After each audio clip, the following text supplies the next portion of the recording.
Minha arba'atun hurum, ada 4 bulan yang mulia. Salasun mutawaliyatun, 3 bulan berturut-turut. Zulqa'dah, Zulhijjah, Muharram. 1 terpisah, ma baina Jumada wa Sya'ban, terletak antara bulan Jumadil Akhir dan Sya'ban. Itulah dia disebut dengan bulan Rajab. Makanya Nabi berdoa khusus bulan Rajab, Allahumma barik lana fi Rajab wa Sya'ban, berikan kami berkah di bulan Rajab dan bulan Sya'ban. Wa ballighna Ramadan, sampaikan kami ke bulan Ramadan. Ketika saya berdoa minta Rajab, bapak-bapak mengaminkan. Ada ibu-ibu satu diam aja. Ibu kenapa enggak mengaminkan? Saya sudah dapat Rajab. Rupanya nama suaminya Pak Rajab. Rajab artinya tarjib. Tarjib. Tarjib artinya ta'zim. Ta'zim artinya agung, tinggi, hebat. Bulan Rajab bulan yang tinggi, bulan yang hebat, yang dipilih oleh Allah Subhanahu wa taala. Amal yang paling afdal di bulan Rajab adalah amal yang paling mulia. Apa amal yang paling mulia?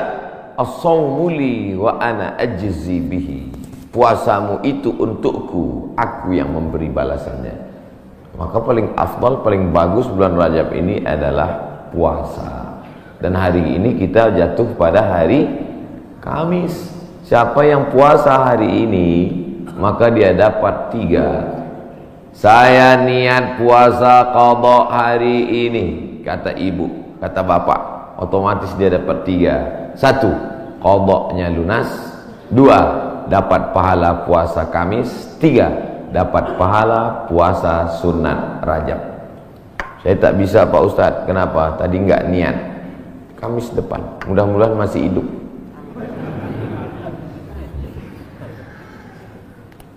Kenapa Ustaz cerita qadha di bulan Rajab? Karena yang kemarin mau diqadha Ramadan tahun lalu belum jadi mengqadha.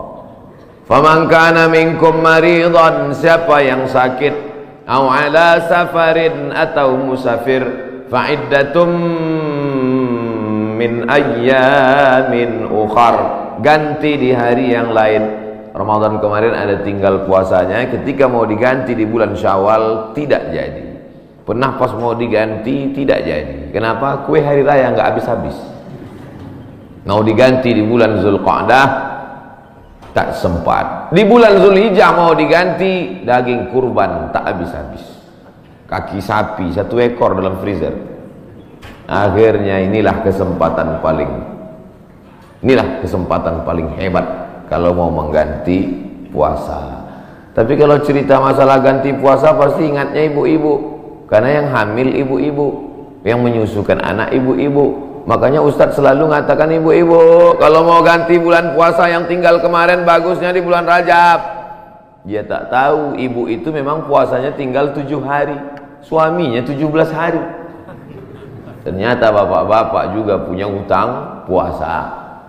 Apakah selesai hutang puasa ini dengan astagfirullahaladzim, astagfirullahaladzim, astagfirullahaladzim, astagfirullahaladzim? Hutang puasa lunas, enak aja. Man mata, siapa yang mati, wa alaihi siyamun, punya hutang puasa, shoma anhu waliyuhu, ahli warisnya wajib menggantikan puasanya. Hadis sahih. Tidak bisa diganti dengan istighfar. Tidak bisa diganti usolli sunata taubat rakaataini lunas 60 hari lillahi ta'ala. Nggak bisa guys. Nah, oleh sebab itu maka puasa yang tinggal kemarin mesti diqadha. Faman kana minkum maridan, siapa yang sakit Ramadan kemarin, au ala safarin, atau musafir jarak qasar salat 89 km, fa iddatum min ayyamin ukhar, ganti di hari yang lain di luar Ramadan. Wa 'alal ladzina yutiqunahu, siapa yang tak sanggup puasa karena sakit keras. Pak Ustadz, saya nggak bisa puasa di Ramadan, nggak bisa puasa di Syawal, nggak bisa puasa di Zulqa'dah, Zulhijjah, Muharram, Safar, Rabiul Awwal, Rabiul Akhir, Desember, Januari, Februari, Maret, April, Mei, Juni, Juli, nggak bisa puasa. Kenapa nggak puasa? Usus saya sudah dipotong pendek aja. Bentar-bentar lapar, bentar-bentar lapar, bentar-bentar lapar. Sampai mati nggak bisa, atau kena penyakit mah akut, atau kena diabetes mellitus akut, atau kena jantung akut, atau apapun sebabnya, atau karena tua renta 70-80 nggak bisa puasa, fa'iddatu min ayamin ukhar bagi yang musafir dan sakit. Tapi bagi yang nggak sanggup sampai mati, fidyatun ta'amu miskin, bayar fidyah makan 1 hari fakir miskin.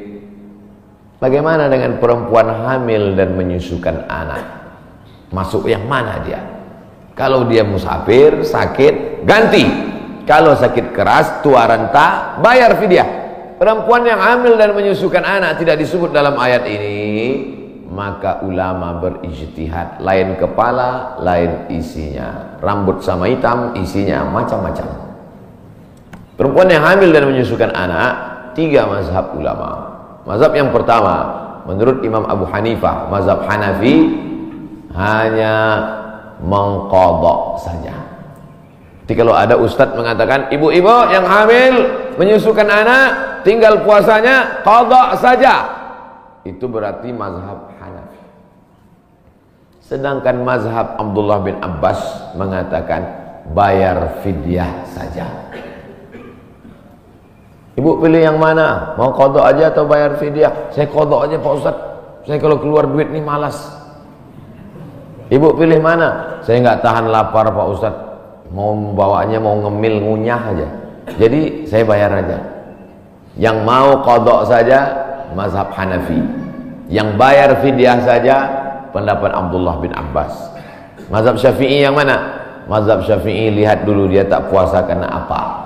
Kalau dia tidak puasa karena dirinya, karena lemah, karena tak mampu, qadha saja. Tapi kalau ada unsur anaknya, kenapa ibu tak puasa? Janin saya lemah, sudah diperiksa USG oleh SPOG, spesialis obgyn kandungan. Katanya janin lemah, ibunya sehat tapi janinnya lemah. Maka kalau sebab anaknya dia tidak puasa, maka dia kena 2 double, bayar fidyah dan puasa qadha. Laki-laki mesti tahu. Saya untuk apa tahu? Saya kan nggak hamil dan menyusui. Istrimu hamil dan menyusui. Itulah untungnya ibu-ibu yang suaminya pengajian. Pulang dia dari sini nanti diingatkannya, ibu, nanti hari Senin kau puasa. Tapi kalau suaminya Fir'aun, ibu sedang puasa pun disuruhnya, wah buka puasa. Apa itu puasa? Bapak ibu yang dimuliakan Allah, ar-rijalu qawwamuna 'alan nisa. Berapa banyak puasa ibu, maka suami ikut bertanggung jawab. Kenapa? Karena istrinya itu tidak puasa gara-gara suaminya. Coba kalau kau tengok saja istrimu itu. Oleh sebab itu maka tanggung jawab luar biasa di hadapan Allah Subhanahu wa taala. Itulah maka saya sampaikan subuh ini tentang pentingnya mengganti puasa di bulan Rajab, karena ini salah satu kemuliaan, dapat double 2 pahala yang diberikan Allah Subhanahu wa taala. Masih ada kesempatan 13 hari lagi. Kalau mau diqadha pakai puasa Nabi Daud, bagus. Yasumu yauman wa yuftiru yauman. Puasa ini bagus karena saluran darah kita ini mampet. Saluran darah ini sama seperti saluran air, karena di dalamnya banyak lemak-lemak, banyak kolesterol, akhirnya tersumbat. Coba hidupkan keran air kencang, tapi pipanya digulung. Kerannya kencang, pipanya digulung. Apa yang terjadi? Bam! Pecah pembuluh darah. Oleh sebab itu salurannya mesti bersih. Bagaimana membersihkan saluran air? Ada serbuk yang menghilangkan minyak-minyak. Bagaimana cara membersihkan saluran darah? Maka bakteri-bakteri, kuman-kuman, penyakit-penyakit, kolesterol bisa habis bersih. Kenapa? Diri memakan diri sendiri dengan menahan makan minum selama dari pagi sampai petang. Makanya orang kalau cek darah dia nggak boleh makan minum. Saya dulu ketika cek dari ujung rambut sampai ke ujung kaki, Ustaz Somad besok medical check up.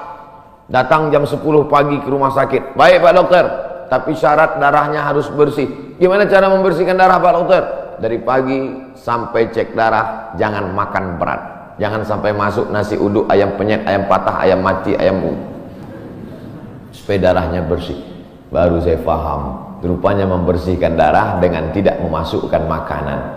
Tapi itu bonus dari Allah. Dengan banyak puasa tubuh sehat, dengan banyak puasa badan sehat, dengan banyak puasa tidak ada kolesterol darah tinggi, diabetes mellitus dan kawan-kawannya.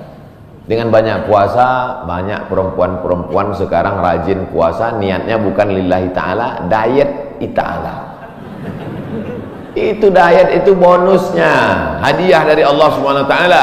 Tetapnya niatnya tetap nawaitu shauma qadha'in, saya berniat besok puasa qadha lillahi ta'ala. Adik-adik mahasiswa, mahasiswi bagus banyak puasa, hemat belanja. Bagus puasa.